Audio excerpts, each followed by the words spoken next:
आज का plan set है। भावेश पहले आरव को पिक करेगा, फिर मुझे। इसके बाद हम निकल जाएंगे नाइट आउट पर। दर्श अपनी मम्मी से आज रात के प्लान को बता रहा था। काफी मनाने के बाद आखिरकार उसे इस नाइट ट्रिप की इजाजत मिली गई। शाम हुई। भावेश और आरव कार लेकर दर्श के घर पहुंचे और तीनों अपने इस सफर पर निकल पड़े। मंजिल थी करीब 120 किलोमीटर दूर मौजूद एक फार्म हाउस, जहां पूरी रात पार्टी करनी थी। मगर दर्श की माँ थोड़ी डरी हुई थी। आज अमावस की रात थी। ऐसे में दर्श का दोस्तों के साथ बाहर रहना उन्हें परेशान कर रहा था। दर्श को निकले हुए अब करीब 1 घंटा बीत चुका था। तीनों गाड़ी में गाना चलाकर खूब मस्ती कर रहे थे।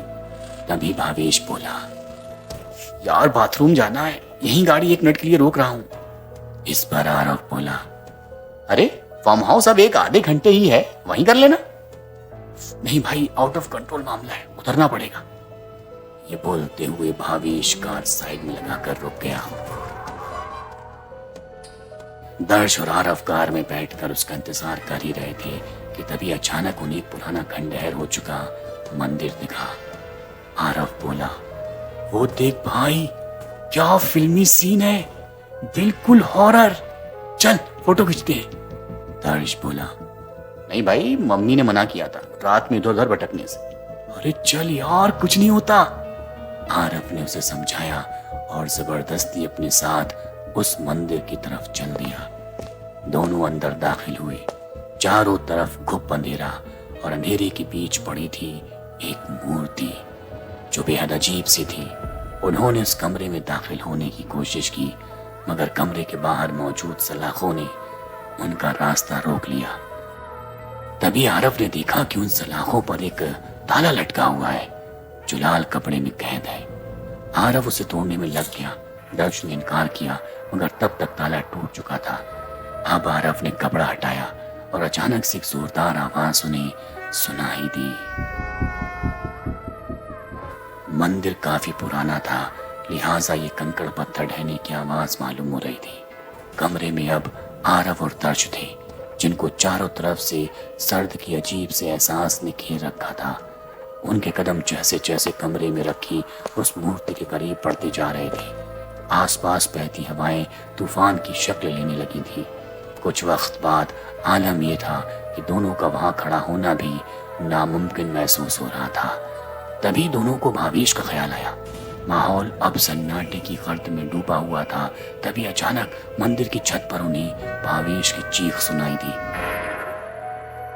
वो फौरन दौड़ते हुए उसके करीब पहुंचे। भावेश जख्मी हालत में मिट्टी में लिपटा पड़ा था। उसके सीने पर नाखूनों के घाव थे और खून रिसकर फर्श को सुर्ख कर रहा था। बावजूद इसके भावेश की निगाहें बस एकटक किसी मंजर की तस्दीक कर रही थी। जब आरव और दर्श ने पलट कर देखा तो उनके होश फाख्ता हो गए। उनके पीछे मंदिर की छत पर एक राक्षस नुमा परछाई मौजूद थी, जिसकी खाल जली हुई थी। उस राक्षस की आंखें बिल्कुल सुर्ख। ये मंजर देख वो पूरी तरह घबरा गए और चीखने लगे। दोनों डरते हुए फौरन जख्मी भावेश को उठाकर अपनी कार की तरफ दौड़े, मगर उनका यह फासला इतना आसानी से तय होने वाला नहीं था। वो जितना भागते, कार से उनकी ये दूरी उतनी ही बढ़ती जाती। उन्हें अपनी मौत अब करीब आती दिख रही थी। यहाँ भावेश भी अब अपने होश खोने लगा था। तभी उन्हें महसूस हुआ कि वो दोबारा उसी मंदिर के पास पहुंच गए, मगर इस बार उन्हें मंदिर में लगी वो मूर्ति साफ नजर आई। ये उसी राक्षस की मूर्ति थी जो अभी उनका पीछा कर रहा था। वो समझ गए थे कि उस मंदिर में जाकर उन्होंने बहुत बड़ी गलती कर दी है, मगर खुद को बचाना कैसे है ये उन्हें नहीं पता था। नामालूम दर्श को क्या सूझी, उसने फौरन फोन निकाला और कैमरे से उस मूर्ति की एक तस्वीर ली। इस बीच उस फोन की बैटरी डेड हो गई और फिर कैमरे की फ्लैश की रोशनी के बीच वो राक्षस उनके करीब आ गया। वो भागकर कार में बैठे। तभी कार के बोनट पर उन्हें वही राक्षस दिखाई दिया। दर्श ने एक्सीलेटर दबाया और कार दोबारा घर की तरफ मोड़ ली। लगातार बिना रुके ड्राइविंग करते हुए महज 45 मिनट में तीनों अस्पताल पहुंचे, जहां भावेश को इलाज के लिए भर्ती कराया गया। तीनों के घर वाले पहुंचे तो दर्श और आरव ने छोटी से एक्सीडेंट का हवाला देते हुए बात को दबा दिया, मगर दर्श की मां ने उसके फोन से वो मंदिर की तस्वीर देख ली। तब तीनों को उस मंदिर की असल कहानी का पता चला। दरअसल कई साल पहले उस इलाके के आसपास एक राक्षस रहा करता था। वो अक्सर मासूम लोगों को नुकसान पहुंचाता, जिससे बचने के लिए लोग हर महीने इंसान की बलि दिया करते थे। मगर जब ये खबर कुछ ऋषि मुनियों को लगी तो उन्होंने पूजा पाठ कर उसका एक मंदिर बनाकर उसमें राक्षस को कैद कर दिया।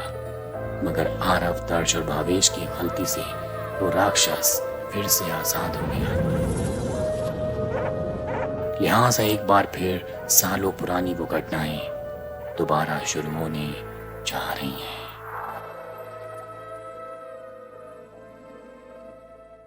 Subscribe for more horror stories.